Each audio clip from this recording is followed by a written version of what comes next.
Someone want to hear about Descent into Avernus?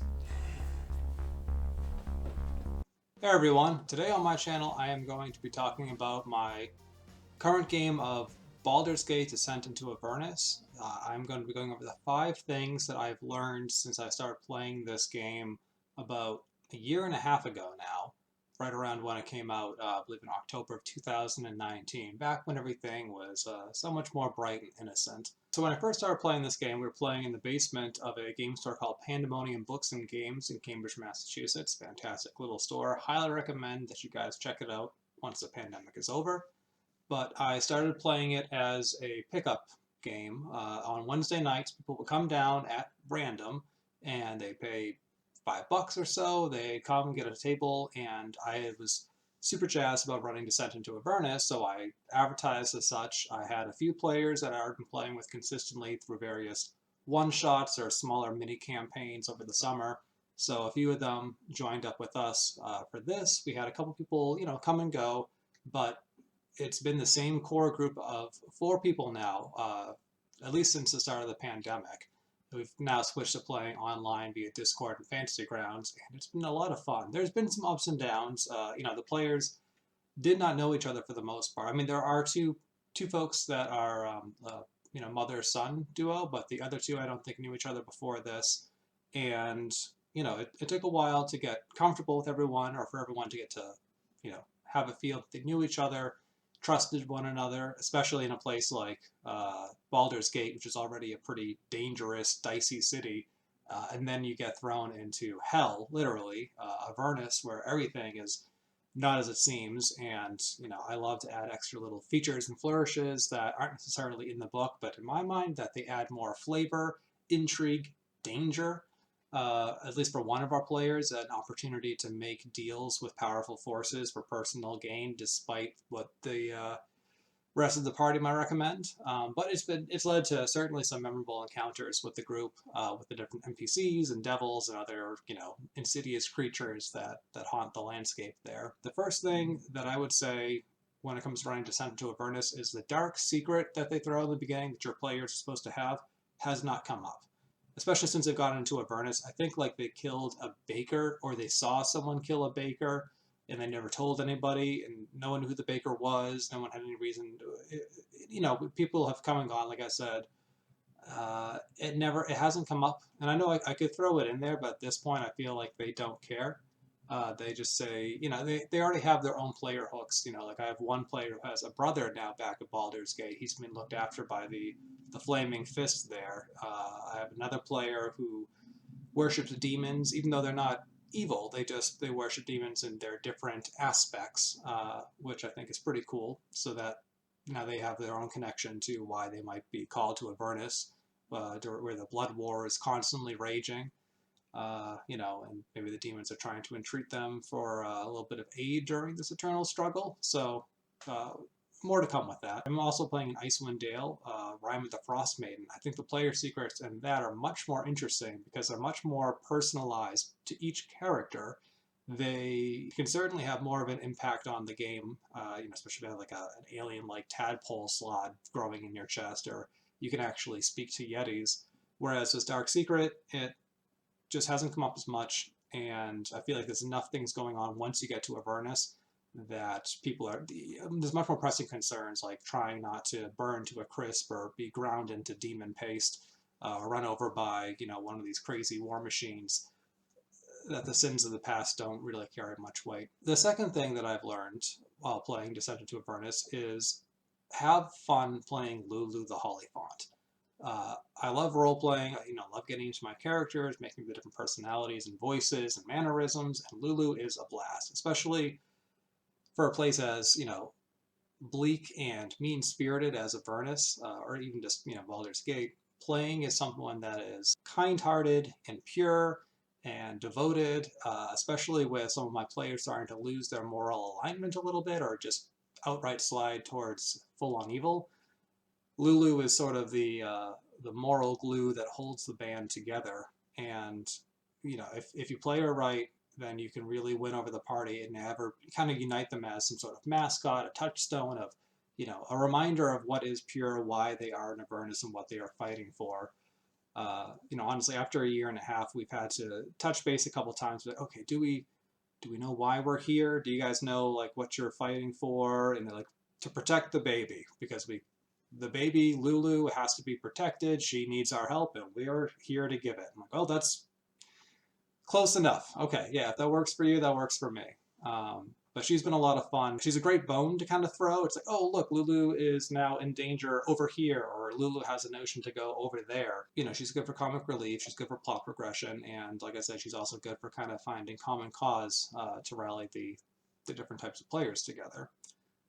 So definitely invest in figuring out what her tics are, how she works, and how she's going to interact with the party. So the third thing that I would recommend when you are running Descent into Avernus is to have player hooks that really tie into the setting. A common practice for a lot of DMs, find different elements of your player's background that they can incorporate into the overall story. In an Avernus, especially because it is of the ethereal plane, or it's not of this world. There's a lot more things that can kind of find their way into Avernus that make more sense or are more easily explained than, oh, you just happen to run into this person somewhere in the Forgotten Realms or somewhere in Greyhawk. For example, one of my characters said that her fiance became a necromancer, and that's when they broke up, and she hasn't heard from him since, but she's been like feeling that someday she might run into him again. Well, in chapter 2, I believe, Elturel has fallen. There's Gideon Lightbringer, I think. He's the tall, dark, undead priest that, is ruling over this graveyard, fighting against the demon portals there. Perfect opportunity there to make the connection of he is your ex-fiance. He became a necromancer, died when Elturel fell, but then was resurrected, by his connection to his fell god, and now there's that connection, there's a little bit of a bond. He's more likely to be an ally, but maybe not as trustful as the rest of the party. I have another character who he's a grung, and he insists on just becoming the most poisonous, venomous creature in existence. So he is constantly imbibing all sorts of scorpion tails, spider venom sacs, imp body parts.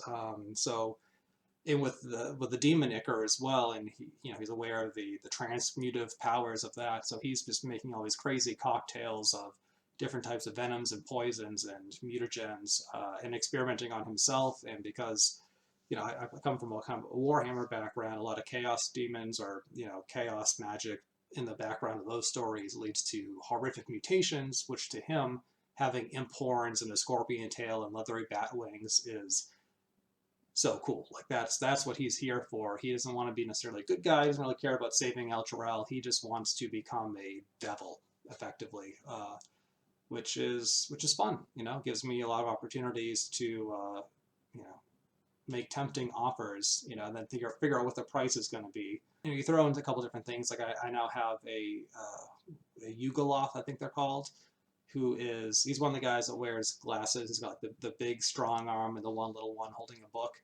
So he's already kind of acted as a mediator between some more powerful, nameless dark forces and the party, setting up some boons. So that's been a lot of fun. And that's the thing, there's all sorts of opportunities in setting as fantastical as hell for you to work on your players' either backgrounds or their goals and find creative ways to introduce that to the story. So when you're running to Avernus, I highly recommend that you just take a few minutes and find some creative ways to incorporate your characters' backstories into the setting, into the landscape of hell, because you're going to find an endless amount of inspiration and material to work with there, and your players are going to love it. My fourth recommendation when it comes to running Descent into Avernus is don't be afraid to just jump into the vehicle combat. For me, I was very apprehensive. I've never run a game before where we use vehicle combat rules, or just vehicles really, other than a boat.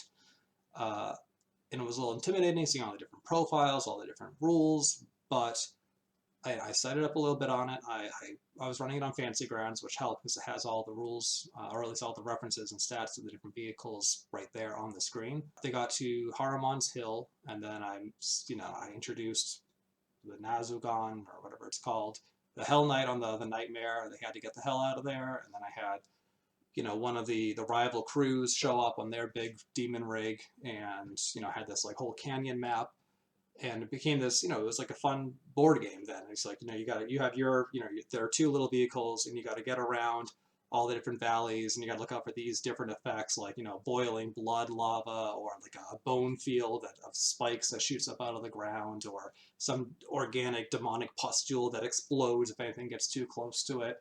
And then just treating like, the vehicles, they're effectively creatures. So like once you understand like what their abilities are and what the player, and, but the creatures are controlled by the players.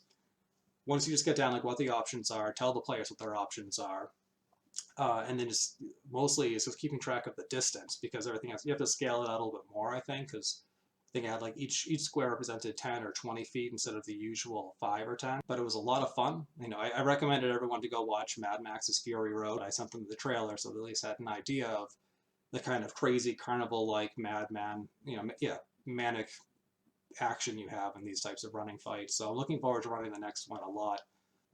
With the rules for fuel for these vehicles, you're supposed to use soul coins, which was kind of a hard sell for some of the more good aligned characters in our game, because it's someone's soul. Even if they are a sinner, a bad person, they deserve to be here. Maybe they don't, because demon devils trick people. Burning someone's eternal soul just for like 72 hours of gas does, that raises some moral red flags for some of them. Like the guy that wants to become the next Baron of Hell, he doesn't give two shits. So I said that you could also use Demon Ichor. I think it's mentioned it's already kind of a substitution fuel. So I just spruced those rules up a little bit. So like, yeah, you can run it. It's more like, dirty fuel. It's not going to run as efficiently. And there's a chance it might gunk up the engine, may have you like roll in the mishap table. But it works in a pinch. No one cares if you're, slaughtering a bunch of, horrific demons or abyssal chickens just to throw into the fuel or in the engine. They don't really have souls, and they'll probably come back anyways in 10 to 1,000 years for round 2. So that way, the players can still have their fun roving around on their hell vehicles, but also, don't have to make moral sacrifices just to have fun with one of the honestly coolest features of the entire campaign. So the fifth and final thing that I recommend when running Descent into Avernus is go nuts. Just make stuff up. Feel free to throw in, new features. I think, for example, now I have a whole bevy of devils that aren't in the book that are now plaguing, hampering, or trying to help a little bit, for their own nefarious reasons, the group. I also have this ever-hungering mountain that one of the players has a side quest now where they need to drop this bag full of an unidentified gloopy liquid into the mouth of this cave that moves around at the base of this, sentient, hungering mountain that has a trapped demigod inside. You can think of a way just to throw it on the map somewhere, like, oh, it's moved here, it's moved there. I have devils that the players have made deals with. I have characters back in Baldur's Gate or Candlekeep that are waiting for the character's return, or the player's character's return. But there's a good chance that they might get impatient and they might venture out on their own to Avernus to try and reunite with them. It also makes for a good backup character in case one of the characters dies. The fifth thing that I recommend when running Baldur's Gate Descent into Avernus is to go nuts. It's a super crazy, dark, grim, fun, manic setting. You can think of all sorts of crazy, happenstances, new characters to introduce, new settings. Like, for example, I have this ever-hungering maw mountain. It's a sentient mountain that roams around and just eats whatever it finds, goes dormant for a while, and then just magically disappears, only to reappear somewhere else in Avernus. One of the characters have a side quest where they need to find this thing and drop some unidentified package into the throat of the creature. We'll see what happens there. And then, yeah, it's such a wild setting that there's really no limit to the amount of additive extras that you can throw into it, your own flavor. No, it's not flavor. It's such a wild, open setting that, your imagination is the only limitation. You have a whole new world, a whole new set of laws and physics governing it. Feel free to add whatever you want that you think will either serve the story, entertain your players, or will just be plain cool. As long as your players are having fun, they don't need to know that it wasn't in the source book.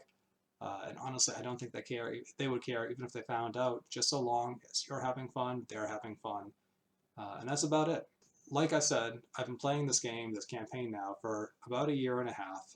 We're only just now kind of in the middle of chapter 3 out of, I think it's 5 chapters. So, and this is actually my first full campaign, from a pre-written source material that I've played through before. So I don't have that much of a gauge of how long it's supposed to take, or not supposed to, but on average how long these sorts of campaigns take. We've been playing for 2 hours every Monday, so we've been playing for a while, and I imagine we'll be playing for a while longer, but I'm really enjoying it. For a bunch of people that start off as strangers, they're all now good friends of mine, and I'm actually playing in another campaign with one of them as well, and I can't wait to see what happens, going forward in the future, what new crazy situations they get themselves into, how they interact with the next parts of the storyline, what they do when they meet Zariel, and how they just find new ways to break it, throw monkey wrenches, and just be the little gremlins that they are. And I mean that in the nicest sense of the word. Alright guys, that's everything for today. Thank you for watching. If you like this, hit the subscribe button, the like button. I'll be updating more with updates about my campaigns, any new homebrews that I'm working on, or notes for upcoming sessions. I've got another campaign of Icewind Dale going on right now, and I'm working on another Tomb of Annihilation campaign starting up in the near future. So yeah, stay tuned for more. Until then, remember, whatever life throws at you, roll with it.